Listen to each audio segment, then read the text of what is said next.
আসসালামু আলাইকুম ভাইয়েরা। খলিফা হজরত ওমর রাদিয়াল্লাহু তাআলা আনহুর খেলাফতকাল।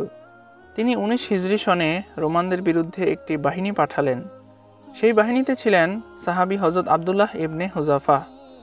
রোমান সম্রাট প্রায়ই রাসূল সাল্লাল্লাহু আলাইহি ওয়াসাল্লামের সাহাবীদের ঈমান ও বীরত্বের কথা শুনতেন। তাই তিনি নির্দেশ দিয়েছিলেন কোনো মুসলিম সৈনিক জীবিত অবস্থায় বন্দী হলে যেন তার কাছে পাঠিয়ে দেওয়া হয়। আল্লাহর ইচ্ছায় হজরত আবদুল্লাহ ইবনে হুযাফাকে রোমানরা বন্দী করে এবং সম্রাটের সামনে উপস্থিত করে। রোমান সম্রাট হজরত আবদুল্লাহ ইবনে হুযাফাকে বললেন, আমি প্রস্তাব করছি তুমি ইসলাম ধর্ম ছেড়ে খ্রিস্টান ধর্ম গ্রহণ করো। যদি তা করো তাহলে তোমাকে মুক্তি দেব এবং তোমাকে সম্মানিত করব। বন্দী হজরত আবদুল্লাহ ইবনে হুযাফা খুব দৃঢ়তার সাথে বললেন, আফসোস, যেদিকে আপনি আহ্বান জানাচ্ছেন তার থেকে হাজারবার মৃত্যু আমার অধিক প্রিয়। তখন রোমান সম্রাট বললেন, আমি মনে করি তুমি একজন বুদ্ধিমান লোক। আমার প্রস্তাব মেনে নিলে আমি তোমাকে আমার ক্ষমতার অংশীদার বানাবো। আমার কন্যা তোমার হাতে সমর্পণ করব এবং আমার এই সাম্রাজ্য তোমাকে ভাগ করে দেব।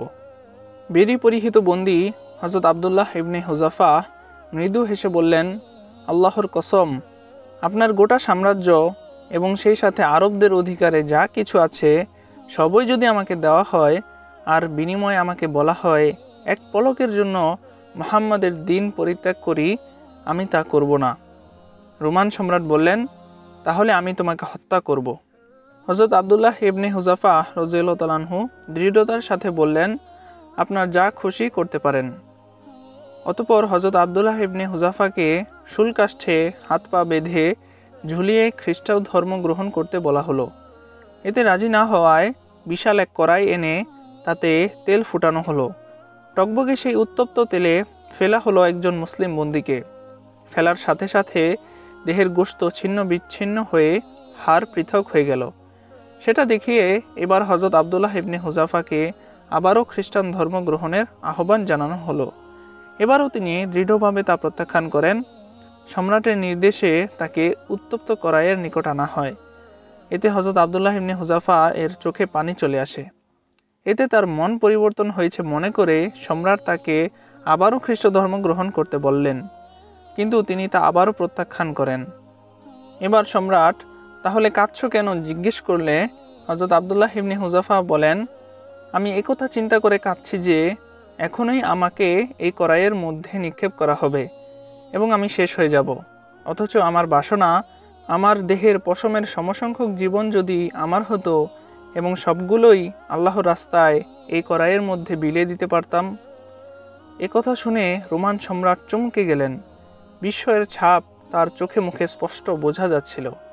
সত্যি আল্লাহ রাসূল সাল্লাল্লাহু আলাইহি ওয়াসাল্লামের সাহাবীদের ঈমান ছিল পর্বতের মতো অটল। আল্লাহু আকবার। অপর এক ঘটনায় উসাইদ ইবনে হুযাইর রাদিয়াল্লাহু তাআলা আনহু হতে বর্ণিত যে একদা রাত্রে তিনি সূরা বাকারা পাঠ করছিলেন। তখন তার ঘোড়াটি তারই পাশে বাঁধা ছিল। হঠাৎ ঘোড়াটি ভীত হয়ে লাফ দিয়ে উঠল এবং ছুটাছুটি শুরু করলো। যখন পাঠ বন্ধ করলেন তখনই ঘোড়াটি শান্ত হলো। আবার তিনি পাঠ শুরু করলেন।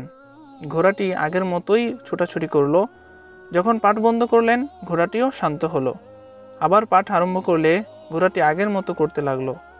এ সময় তার পুত্র ইয়াহিয়া ঘোড়াটির নিকটে ছিল।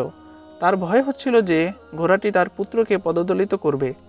তখন তিনি পুত্রকে টেনে আনলেন এবং আকাশের দিকে তাকিয়ে কিছু দেখতে পেলেন।